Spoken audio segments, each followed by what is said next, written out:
Плюс, держите левую дорогу, вводите связь с процентом и с малым. Братик, что там? Все заебись.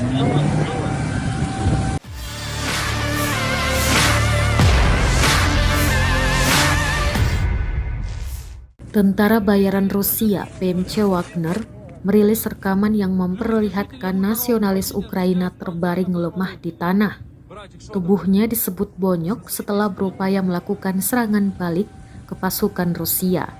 Rekamannya beredar di Telegram pada Senin 5 Desember 2022. Dalam keterangan unggahan disebutkan nasionalis Ukraina melakukan upaya yang gagal untuk serangan balik terhadap serangan PMC Wagner di dekat Bakhmut. Setelah menderita luka parah, korban segera dievakuasi ke rumah sakit. Rekaman kedua menunjukkan ia sedang dirawat di rumah sakit dan ditemani keluarga. Diketahui invasi Rusia ke Ukraina masih berlanjut.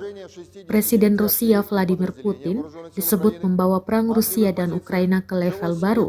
Ia tidak tulus tentang pembicaraan damai dan membawa pertempuran ke tingkat lain, yakni barbarisme, dengan menggelapkan seluruh listrik penduduk Ukraina.